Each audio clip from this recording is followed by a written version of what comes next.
قبر کے بارے میں یہ سوال کیا گیا ہے کہ قبروں کو پختہ کرنا یا قبروں کے پاس جا کر بکرا ذبح کرنا یا اس پر چادریں جو ہیں لوگ ڈالتے ہیں، اس کے بارے میں کیا حکم ہے؟ الحمدللہ والصلاۃ والسلام علی رسول اللہ وبعد۔ پیارے بھائیو، قبروں کو سجدہ کرنا حرام ہے۔ بخاری حدیث نمبر 1330، ابو داؤد 3227۔ قبروں کو پختہ کرنا اور اس کے اوپر کوئی عمارت بنانا حرام ہے۔ مسلم کی حدیث نمبر 2247، ابو داؤد 3225۔ قبروں پر لکھنا حرام ہے۔ ابن ماجہ کی حدیث نمبر 1563، ابو داؤد کی حدیث نمبر 3226۔ قبروں پر عرس اور میلے لگانا حرام ہے۔ مسند احمد کی حدیث نمبر 8790، ابو داؤد کی حدیث نمبر 2042۔ اسی طرح پیارے بھائیو، قبروں پر یہ جو موم بتی جلاتے ہیں، چراغ جلاتے ہیں، حرام ہے۔ سنن نسائی حدیث نمبر 247۔ اسی طرح قبروں پر مجاور بن کے بیٹھنا حرام ہے۔ ہمیں سمجھ نہیں آتی۔ مسلم کی حدیث نمبر 2245 اور ابو داؤد کی حدیث نمبر 3225۔ اسی طرح پیارے بھائیو، قبروں کی طرف رخ کر کے نماز پڑھنا حرام ہے۔ مسلم کی حدیث نمبر 2250 اور ابو داؤد کی حدیث نمبر 3229۔ اسی طرح قبروں پر نظر و نیاز، گائے، بکرا وغیرہ ذبح کرنا حرام ہے۔ مسلم احمد کی حدیث نمبر 964 اور ابو داؤد کی حدیث نمبر 3222۔ پیارے بھائیو، جس کا کلمہ پڑھا ہے اس کی تو کم از کم بات مانے۔ صحیح مسلم کی حدیث نمبر 1188 میں کائنات کے امام جناب محمد رسول اللہ صلی اللہ علیہ وآلہ وسلم نے اس امت کو وصیت کی تھی کہ تم میں سے پیاری قومیں اپنے نبیوں اور نیک لوگوں کی قبروں کو سجدہ گاہ بنا لیتے۔ تم قبروں کو سجدہ گاہ نہ بنانا، میں تم اس بات سے منع کرتا ہوں۔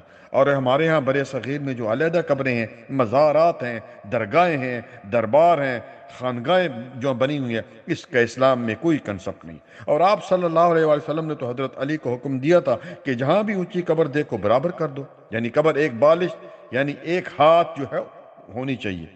اس لیے ہمارے ہاں امن نہیں۔ اور قرآن کی آیت ہمیشہ اپنے سامنے رکھیں، سورۃ انعام کی آیت نمبر 82، الذین آمنوا ولم يلبسوا ایمانہم بظلم اولئک لہم الامن وہم مہتدون۔ وہ لوگ جو ایمان لائے پھر انہوں نے اس ایمان کے ساتھ شرک کی ملاوٹ نہیں کی تو ان کے لیے امن بھی ہے، اور ہم ان کو جو ہے کیا دے دیتے ہیں؟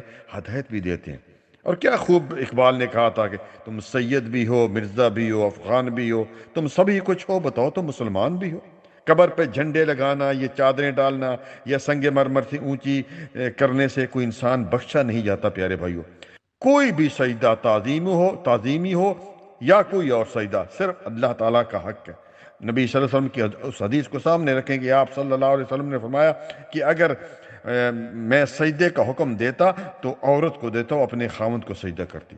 آپ دیکھیں مزارات جو ہیں اور دربار ہیں، ان کے اندر جو صاحب جو دو بھی یعنی دفن ہیں، اور اس قبر کو جو ہے سنگ مرمر کی سے جو ہے سجایا گیا ہے، اور 3 یا 4 فٹ اونچی قبر ہے، صحیح نہیں ہے پیارے بھائی۔ اور قبروں پر لکھا ہوا ہے فلاں بن فلاں، تاریخ وفات، تاریخ جو ہے ولادت، شعر و شاعری، یہ تمام چیزیں حرام ہیں۔ اور کیا کہتے ہیں؟ آج جی بابا جی کا عرس ہے۔ عرس کا مطلب کیا ہے عربی میں؟ شادی ہے۔ بابا جی کو فوت ہوئے 4 یا 500 سال ہو چکے ہیں، اور آج ان کا عرس شریف منایا جا رہا ہے، ان کی شادی ہو رہی ہے، نعوذ باللہ۔ قبروں پر روشنائی کرنا، چراغاں کرنا، موم بتیاں جلانا، یہ سب ناجائز حرام ہے۔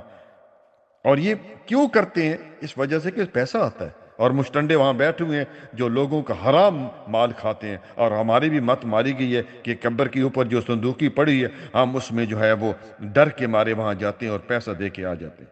جو نظر و نیاز ہے، بکرا ہے، دربار ہے، مزار کے پاس جو ذبح کرتے ہیں پیارے بھائی، حرام ہے۔ سورۃ مائدہ کی آیت نمبر جو 3 ہے، اور قرآن کریم میں کئی نہیں بلکہ 4 مقامات پر اللہ سبحانہ وتعالی نے فرمایا حرمت علیکم المیتۃ والدم ولحم الخنزیر وما اہل بہ لغیر اللہ، کہ تم پر 4 چیزیں مطلقاً حرام کر دی گئی ہیں۔ سب سے پہلی چیز مردہ جانور، اس کے بعد اس سے بدتر اس کا خون، ان دونوں سے بدتر خنزیر کا گوشت، ان تینوں سے بدتر وہ شے جس پر غیر اللہ کا نام لیا گیا۔